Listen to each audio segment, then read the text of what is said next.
The call came at 8:17 on a Tuesday morning, while I was reconciling a hospital's missing equipment invoices and drinking coffee that had already gone cold. The man introduced himself as counsel for Bellamy International Auctions. Then he asked whether my grandmother, Evelyn Mercer, had ever owned a strand of 74 natural pearls with an empty oval socket in the clasp. I told him she had, although I had not seen it since the week she died. There was a pause. Papers moved softly on his end of the line. Mims. Mercer, he said. The necklace was submitted for a private sale in Geneva. The seller's documents say your mother bought it at a department store in 1989. Our laboratory says the pearls are nearly a century older than that. I gripped my pen. Then he asked the question that divided my life into before and after. Do you know where the missing sapphire is? I did. It was in a sewing tin on my kitchen shelf, wrapped in my grandmother's handwritten recipe for pear preserves. The lawyer explained that the sapphire's microscopic registry mark matched a stone recorded in 1937 as the personal property of Queen Amalia of Lydora, a woman whose family had vanished into exile before the Second World War. My mother had sold Grandma's pearls for $600. The auction estimate was $3.8 million, and someone had already offered my mother $40,000 to swear that the necklace had never belonged to our family. Good day, dear listeners. It's Nora again. I'm glad you're here with me. Please subscribe to my channel and like this video, and also let me know in the comments which city you're listening from. That way I can see how far my story has traveled. My name is Eleanor Mercer. Most people call me Ellie. I was 42 when this happened, living in a narrow brick townhouse outside Savannah, Georgia, with a small mortgage, a reliable 10-year-old car, and a row of herbs that struggled every summer against the heat. I worked as a forensic accountant for a regional healthcare network. That sounds more exciting than it usually was. Most days, I did not uncover criminal empires. I found duplicate vendor payments, mislabeled reimbursements, and small irregularities that looked harmless until you placed them in order. Numbers rarely shout. They repeat. That was the first lesson my profession taught me. A single error can be innocent. A pattern is a decision. My grandmother understood that about people, though she had never studied accounting. Evelyn was a seamstress for most of her life. She repaired bridal gowns, altered choir robes, and kept every button that might one day become useful. She measured twice, cut once, and trusted slowly. When I was a child, she cared for me after school in the pale yellow house where my mother had grown up. The house smelled of starch, cedar, and whatever was simmering on the stove. Grandma taught me to thread a needle, balance a checkbook, and notice when someone answered a question I had not asked. My mother, Lydia, did not enjoy that house. She said it held too many reminders of a life she had worked hard to escape. She had grown up with handmade dresses, patched shoes, and a mother who saved wrapping paper. By the time I was born, Lydia had built a polished life as a real estate agent. She liked clean counters, new furniture, and the quiet authority of expensive perfume. She and Grandma loved each other, but their love always seemed to arrive with an invoice attached. Grandma thought my mother spent money to impress people. My mother thought Grandma used thrift as a form of judgment. Every holiday became a careful negotiation. What time we would arrive, which subject no one would mention, how long it would take before one of them mistook concern for criticism. I became the neutral column between them. My father died when I was 29. My marriage ended 8 years later, gently but finally, after my husband decided he wanted children, and I admitted I did not know if I did. There was no affair, no dramatic scene, only two adults sitting at a dining table and realizing that affection could not repair a difference in direction. After that, Grandma and I grew closer. I visited every Sunday. I brought groceries and organized her bills. She fed me soup and pretended not to notice when I checked the dates on her medications. The pearls lived in the bottom drawer of her mahogany dresser. They were not perfectly round. That was what I loved about them. They were cream-colored, softly luminous, each one slightly different from the next. The clasp was platinum, shaped like a small wreath, with an oval hollow at the center where a stone had once been. Was something lost? I asked her when I was 12. Something was protected, she said. That answer stayed with me because it did not behave like an answer. Grandma never wore the necklace outside the house. Once a year, on the first Sunday in November, she would place it over a dark blue dress and sit by the window while I took her photograph. When I asked why, she said it was important to remember that beautiful things could survive frightened people. I assumed she meant the Depression, or the war, or one of those family hardships adults compress into a sentence, because the truth is too complicated for a child. During the last year of her life, Grandma's heart weakened. She remained clear-minded, but stares became difficult. My mother began visiting more often, usually when I was at work. I was relieved at first. I thought age had softened the sharpest corners between them. Then little discrepancies began appearing. Grandma's electricity bill, which I paid from her checking account, was marked past due, even though my ledger showed an online payment. A week later, I found the payment had been canceled from a device I did not recognize. Grandma's homeowner's insurance address was changed to my mother's office. A manila folder labeled house. Original papers vanished from the locked cabinet in Grandma's sewing room. When I asked, my mother said Grandma had probably misplaced it. "She's 87, Ellie," she told me. "You need to stop treating every forgotten paper like a federal investigation." Grandma, sitting 3 feet away, looked at me and pressed one finger to her lips. That gesture frightened me more than an argument would have. Later, while my mother was carrying groceries to her car, Grandma gave me a small round sewing tin, painted with faded violets. "Keep this at your house," she said. It rattled when I took it. "What is inside? The part that makes the rest honest." I started to lift the lid, but she covered my hand with hers. "Not here, and not yet." Professionally, I understood controlled records. Personally, I still wanted to be a granddaughter, not an investigator. I wanted to believe the 2 women I loved were simply tired, proud, and bad at apologizing. So I put the tin on the top shelf of my kitchen pantry and did not open it. That was my first mistake. My second was telling my mother where I had put it. Grandma died on a rainy night in March. I was with her. My mother arrived 20 minutes later, still wearing the cream blazer she used for property closings. She stood in the bedroom doorway, looked at Grandma's empty hands, and asked, "Did she say anything?" Not, "Are you all right?" Not, "Was she afraid?" Did she say anything? I told myself grief made people strange. The funeral was modest. Grandma had planned it herself and left instructions in an envelope at the church. No large flowers, no expensive casket. Lemon cake in the fellowship hall. She had even selected the hymn. 3 days afterward, my mother called and said she had arranged an estate buyer to clear the yellow house before it went on the market. I asked her to wait until the will was read. "There's nothing in that house but old furniture and fabric," she replied. "Every month we delay costs money." "Who is the buyer?" "A man named Adrian Vale. He handles estates." Very discreet. The name meant nothing to me then. I told her again to wait. She said she would. 2 evenings later, I drove past Grandma's house and saw a black cargo van in the driveway. The front door was open. Lamps, boxes, and rolled rugs stood on the porch. Inside, a man in a charcoal suit was examining Grandma's silver with white cotton gloves. Adrian Vale was perhaps 55, silver-haired, lean, and composed. He did not look like someone who hauled used furniture. He looked like someone who advised museums. My mother came out of the dining room carrying a clipboard. Her face changed when she saw me.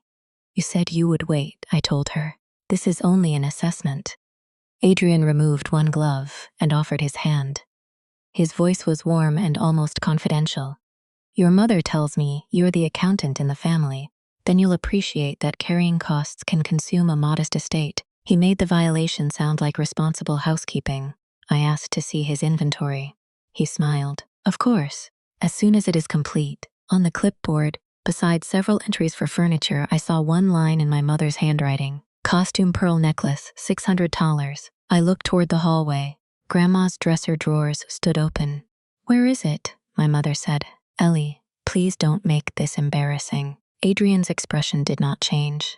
"Your grandmother's necklace has cultured pearls, significant wear, and a damaged clasp.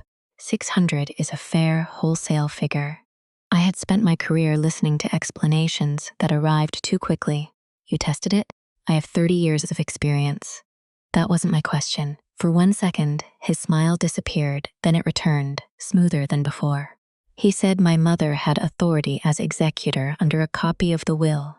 I knew that was unlikely because Grandma's longtime attorney, Samuel Green, had not contacted us yet. When I asked to see the document, my mother moved between us. "I have handled it," she said. Those 4 words closed a door I did not yet know how to reopen. I took photographs of the rooms, the van's license plate, the inventory page, and Adrian Vale. I did not raise my voice. I did not touch anything. I emailed the images to myself before leaving the property. That night, I finally opened the sewing tin. Inside were spools of thread, 3 pearl buttons, a brass key, and a small full square of waxed cloth. Within the cloth lay an oval blue stone about the size of my thumbnail. It was a strange blue, not bright, but deep, with a thin band of violet that appeared when I tilted it toward the light. Around its edge ran a narrow platinum collar. Under a magnifying glass, I found 2 tiny marks, a crowned letter A and the number 17. There was also a recipe card in Grandma's handwriting. On the front was her pear preserve recipe. On the back she had written, "Ellie, if the strand is sold, do not accuse. Count first. Find Clara's blue ledger. The stone and the sea belong together. SG knows the first door." I read it 5 times.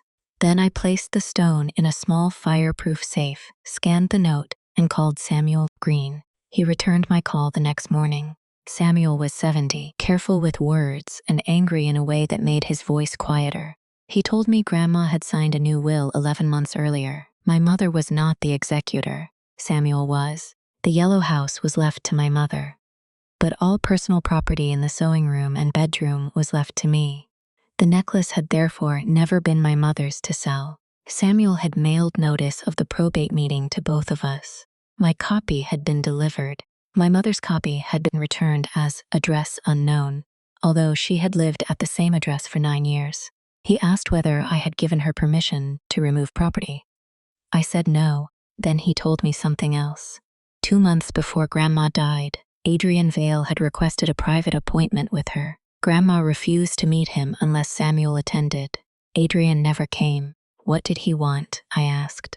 He claimed he had identified an object in Evelyn's possession that might create an international ownership dispute. I looked at the blue stone resting inside a plastic evidence sleeve on my desk. "Did Grandma tell you what object?" "Not exactly," she said. "He wants the necklace without its history." Samuel advised me not to contact my mother or Adrian again. He filed an emergency petition in probate court that afternoon, requesting an order to preserve the estate assets and disclose all sales. By then, however, Adrian's van was gone. So were the pearls. For 6 weeks, nothing moved quickly enough. Legal work, I learned, has its own rhythm. When you are afraid, every filing feels slow. Every procedural requirement feels like a courtesy offered to the person who has already taken something from you. My mother submitted a 1-page receipt signed by Adrian. She said she had honestly believed the necklace was costume jewelry and claimed the $600 had been used for funeral expenses.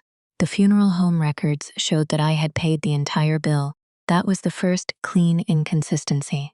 Then she produced an estate inventory authorization that appeared to bear Grandma's signature. Samuel sent it to a document examiner. The signature had been copied from an older property tax form.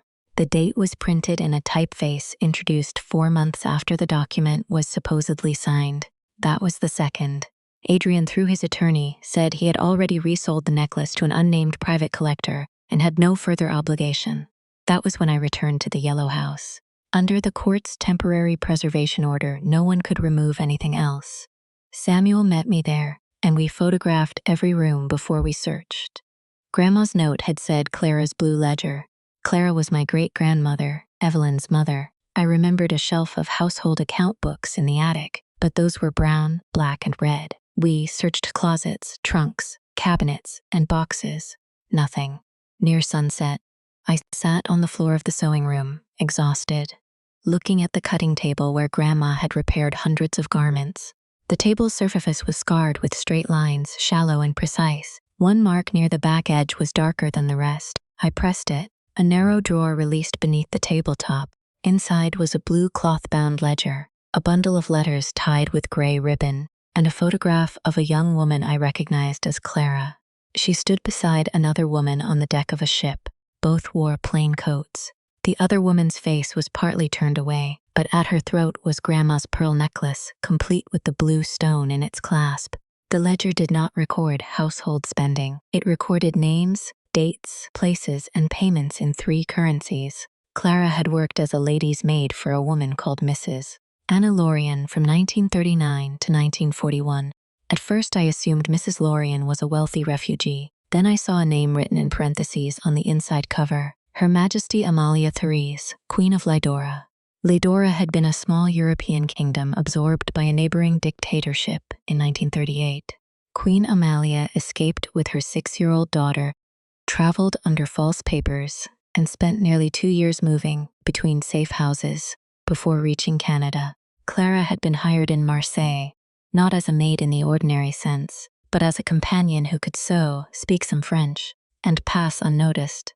The letters described train stations, border inspections, and one terrible night when soldiers searched their rooms. Clara removed the sapphire from the necklace and sewed it beneath a coat button. The pearls were hidden inside a hem. After the war, Queen Amalia tried to pay Clara. Clara refused. In 1952, the Queen sent her the necklace with a signed letter. "You preserved my child's freedom when titles could preserve nothing. Please accept what survived because of your courage." It was not stolen property. It was a documented gift. The ledger contained the necklace's original registry number, the stone's dimensions, the maker's mark, and a pressed wax impression of the clasp. It also contained a newer envelope. Inside was a valuation prepared 9 years earlier by Vale and Rowe Heritage Consultants. Adrian Vale had appraised the necklace for Grandma at $2.6 million. He knew exactly what my mother had sold him for $600. I sat in my car after dark with the blue ledger on the passenger seat and both doors locked. Rain ticked against the windshield. The yellow house looked smaller than it had when I was a child. For the first time, I understood that a home can keep a family's truth without being able to protect it. I was not thinking about millions. I was thinking about my mother standing beside Adrian's clipboard, asking me not to embarrass her. She had watched him write costume pearls. Had she known? I opened my laptop and made a timeline. That is what I do when the emotional numbers stop adding up. I make columns. In one column, I listed what I knew. Grandma had owned the necklace. Grandma had removed and hidden the sapphire. Adrian had appraised the complete necklace 9 years earlier. My mother had sold it before probate. In another column, I listed what I could prove: the photographs, the receipt, the forged authorization, the old valuation, the ledger, Grandma's note. In a third column, I listed what was missing: the necklace's current location, Adrian's communications with my mother, the reason Grandma had separated the stone, and the $40,000.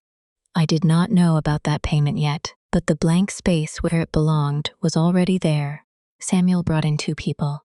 The first was Lena Ortiz, a civil litigator who specialized in art and estate disputes. The second was Dr. Helen Ward, a gemologist and provenance researcher who had worked with museums. Lena did not promise victory. I trusted her for that.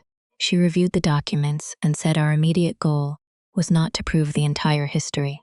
It was to prevent the necklace from disappearing into a jurisdiction where recovery would become expensive or impossible. "We don't chase the story first," she told me. "We secure the object. Then we prove the story." Dr. Ward examined the sapphire in a controlled laboratory.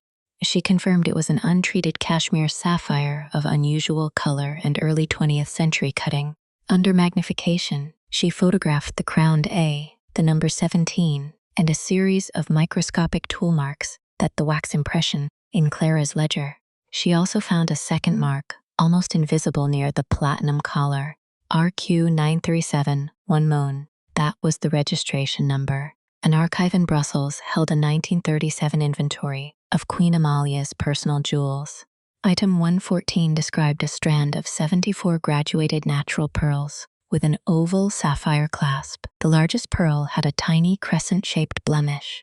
In Grandma's annual photographs, that same pearl appeared just left of center. Evidence works like stitching. One thread can break. Several, crossing in the right pattern, can hold weight. Lena filed a civil complaint for conversion, fraud, civil conspiracy, and interference with estate property. She also requested expedited discovery and an injunction against any sale or transfer. Adrian responded through a firm whose lobby occupied the top floor of a glass tower in Atlanta. His attorney called our claims a family misunderstanding inflated by speculative folklore. Then my mother called me. Her voice was gentle. "Ellie, I'm worried about you." I put the call on speaker and activated the recording app. Georgia law allowed a participant to record a conversation, but Lena had told me to preserve the original file and write down the date and time. "Why are you worried?" "This lawyer is filling your head with fantasies. Adrian says the stone could expose us to a foreign claim. We could lose the house. We could owe taxes we can't pay. What did he give you besides $600? Silence, then a small laugh. "Listen to yourself. I'm listening." Her tone changed not sharply but by 1 degree. "You have always needed everything documented, Ellie. Families aren't spreadsheets. No, in spreadsheets, people usually explain where the money went." She said I was punishing her because Grandma had loved me differently. She said I had embarrassed her professionally by allowing a lawsuit to connect her name with estate fraud. She said clients were asking questions. Then she offered me $25,000 to dismiss the case. When I asked where the money would come from, she said, "A friend is willing to help us put this behind us." I emailed the recording to Lena before the call had been over for 5 minutes. 2 days later, a cream envelope arrived at my office. It contained a settlement agreement prepared by Adrian's law firm. He offered $100,000 without admitting liability. In return, I would surrender the sapphire, withdraw the probate objections, destroy all copies of Clara's ledger, and agree never to discuss the necklace, Queen Amalia, or Valen Row. The destruction clause changed everything. If history were merely folklore, why did he need it destroyed? We rejected the offer. The pressure became more refined. An anonymous complaint accused me of mishandling confidential hospital data. My employer placed me on paid administrative leave while it investigated. A local business journal received a tip that I was using my position to finance a royal treasure lawsuit. My mortgage company called to verify whether the yellow house had been pledged as collateral on a private loan. It had not, but someone had submitted an inquiry using my social security number. None of it was dramatic enough to look like a threat. That was Adrian's method. He did not break windows. He adjusted the temperature of a person's life until fear began to feel like common sense. I documented every event. I changed passwords, froze my credit, and placed cameras at my townhouse. I stored the sapphire, ledger, letters, and appraisal in separate secure locations. Dr. Ward kept certified images. Samuel deposited copies with the probate court. At night, I still checked the locks twice. Courage, I discovered, is not the absence of physical fear. Sometimes it is the decision to label the fear, save it as a PDF, and send it to your lawyer. Expedited discovery gave us the first break. Adrian had claimed he no longer knew who owned the necklace, but bank records showed that Valen Row received a wire transfer of $480,000 from Marwick Cultural Holdings 3 days after buying the pearls. Marwick's registered address was a mailbox in Delaware. Its sole manager was Adrian's brother-in-law. 2 weeks later, Marwick consigned the necklace to Bellamy International Auctions under a false provenance stating it had belonged to a Virginia industrialist's wife. The necklace had never passed to an unrelated collector. Adrian still controlled it. Bellamy's compliance department froze the consignment when its laboratory identified the natural pearls and discovered the empty clasp had once held a registered royal stone. That was why its lawyer had called me. The necklace was being held in a secured facility in New York, not Geneva. A federal judge issued a temporary restraining order preventing its removal from the United States. For the first time, I slept through the night. Then Lena received my mother's bank records. 6 days after she sold the necklace for $600. Marwick Cultural Holdings transferred $40,000 into her real estate business account. The memo line read consulting services. There was no invoice. My mother had moved $32,000 of it into personal savings and used the rest to pay overdue taxes. I stared at that statement for a long time. A clean set of books does not protect you from grief. It only prevents grief from lying about its name. My mother had not simply been fooled. She had accepted money to help Adrian construct the false history. Her email production made it worse. 3 weeks before Grandma died, My mother had written to Adrian. She still refuses to sell. Eleanor has the small piece, but I can retrieve it after the funeral. I need assurance the house will not be affected. Adrian replied, the house remains yours if the personal property is handled efficiently. Describe the strand as costume and do not discuss prior valuations. Your cooperation will be treated as consulting work. Grandma had separated the sapphire because she knew the complete necklace could be sold quickly. Without the stone, a legitimate auction house would question the empty clasp and search the registry. She had not hidden the most valuable piece. She had hidden the alarm. The following Sunday, my mother appeared at my townhouse. The camera showed her standing on the porch with a covered casserole, as though this were an ordinary family visit. Lena had told me not to meet either defendant alone. I called her, started the recorder, and spoke to my mother through the closed screen door. I made chicken, she said. You need to speak to your attorney. I'm your mother before I'm a defendant. Then tell me why you wrote that you would retrieve the stone after the funeral. Her eyes moved toward the camera above. The door. Adrian said it was safer if the pieces were separated.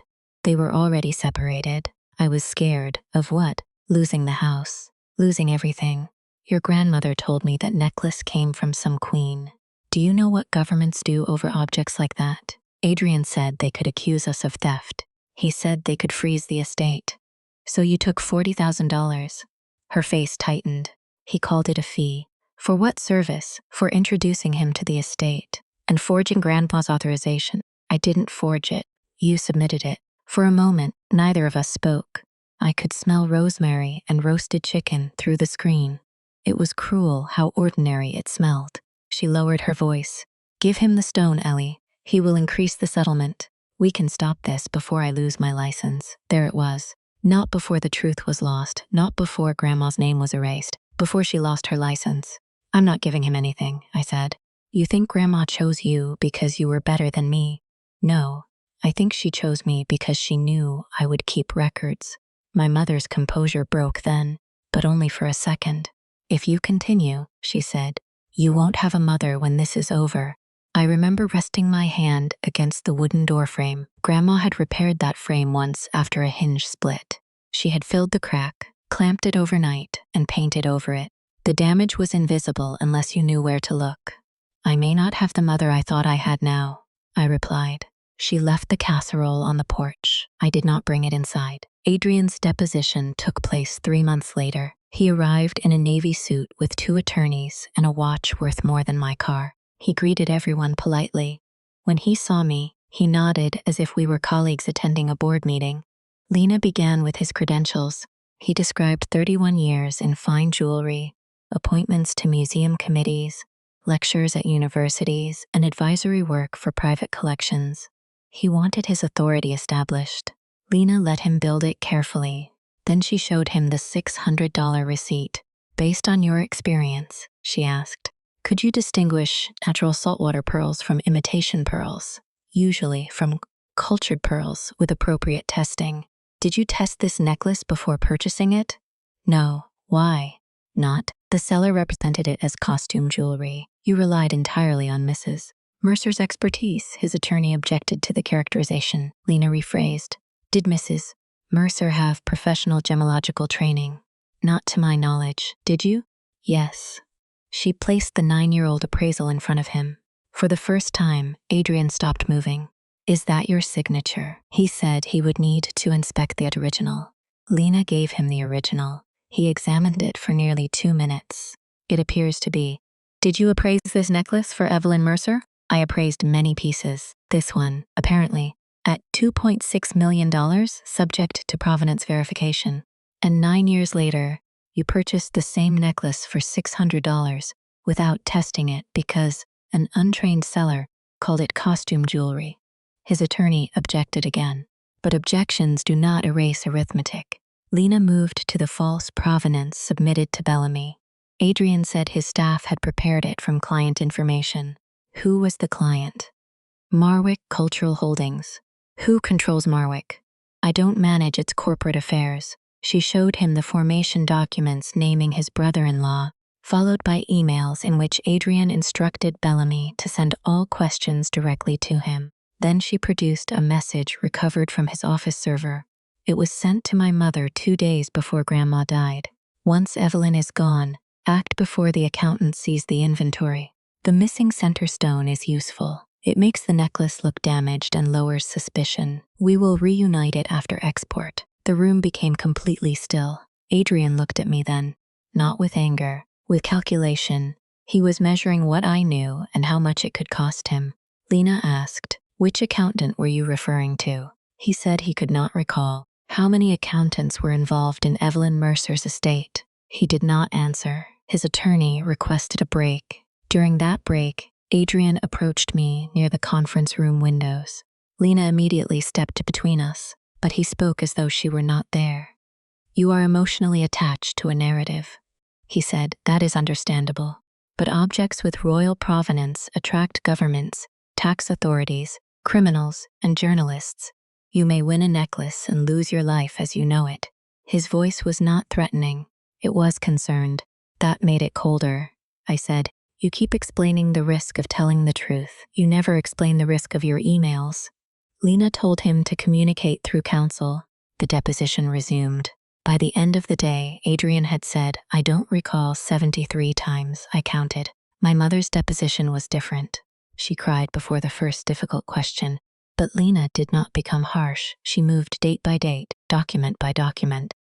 My mother admitted Adrian had contacted her months before Grandma died. He told her the necklace might be seized and that the Yellow House could become tangled in litigation. He knew she feared debt because her real estate business had suffered after 2 failed developments. He offered her money. At first, she refused. Then Grandma told her the house would be hers, but the personal items would come to me. My mother interpreted that division as one final judgment on her life. "I thought she was giving Eleanor the only thing that mattered," she said.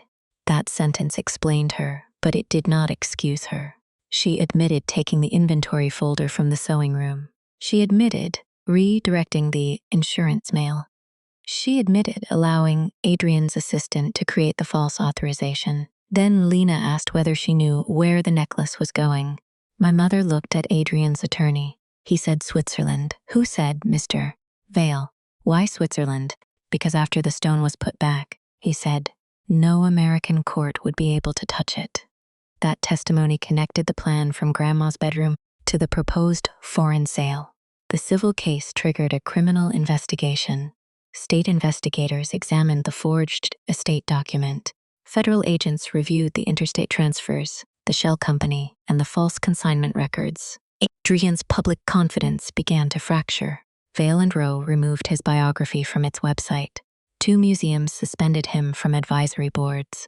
3 former clients came forward, claiming he had undervalued estate jewelry before reselling it through related companies. Still, our case had one unresolved legal question. Even if Grandma owned the necklace, could Lydora's modern government claim it as former crown property? Lydora was now a republic. Its cultural ministry sent observers to the case, but did not file a claim. Dr. Ward located the decisive evidence in a Canadian archive. Queen Amalia's 1952 gift letter had been notarized, and her personal property settlement after exiles specifically listed the necklace as privately owned, not part of the crown collection. Clara's receipt of the gift was legal. Grandma's inheritance was legal.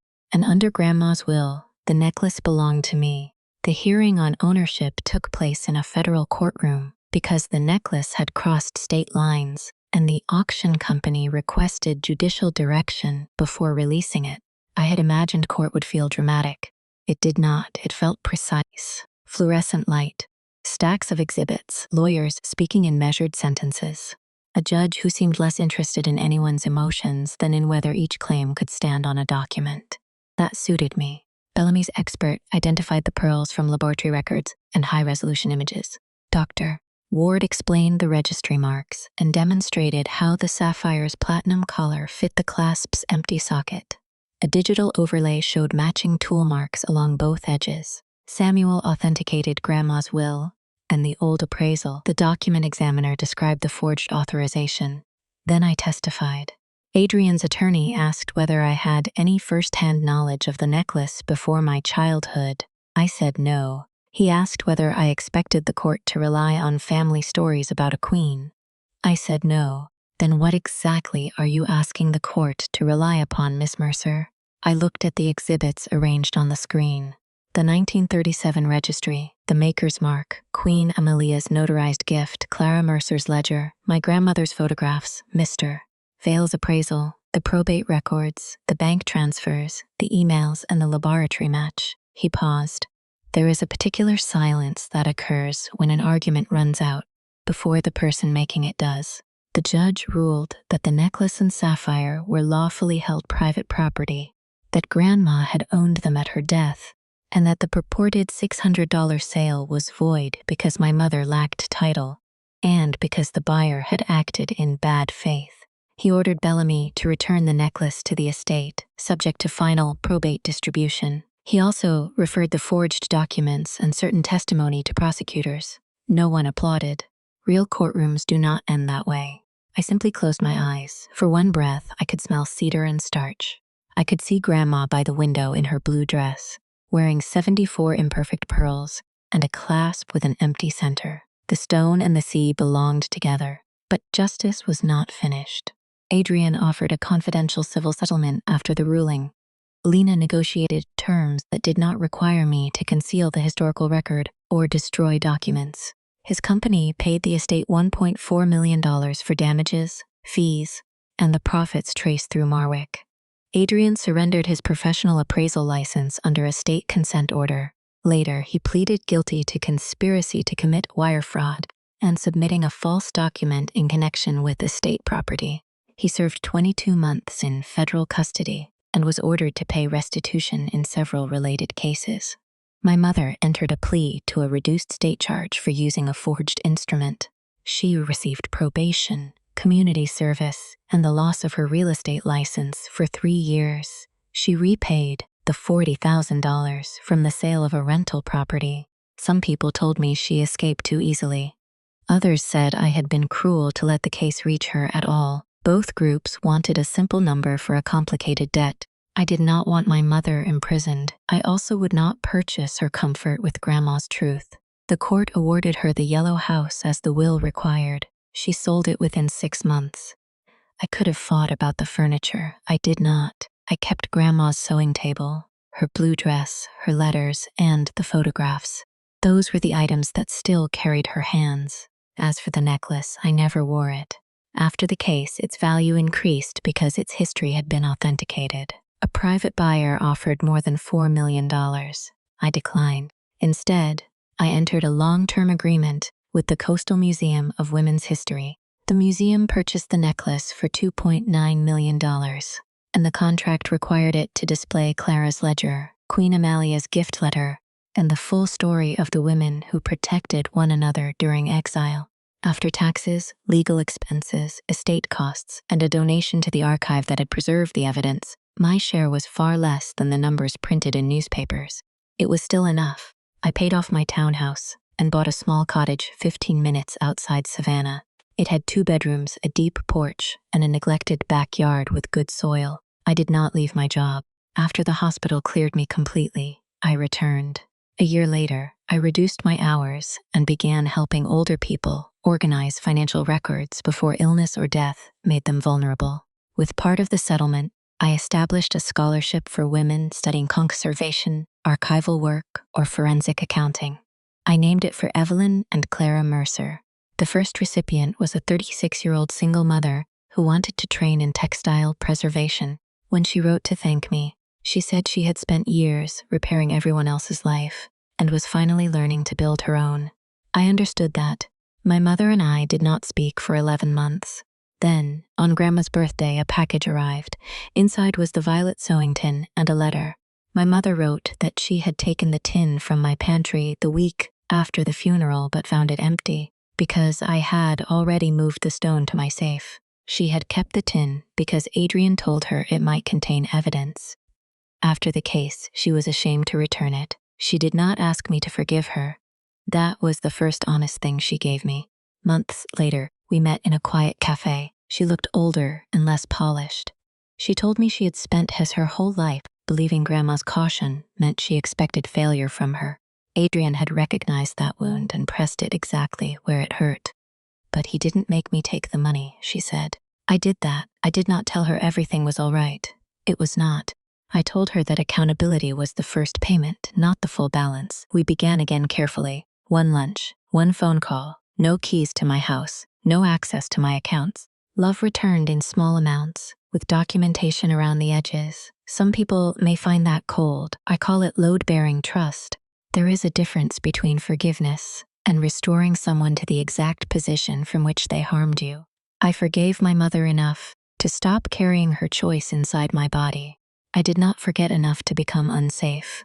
Every November, I visit the museum. The necklace rests in a dark blue case.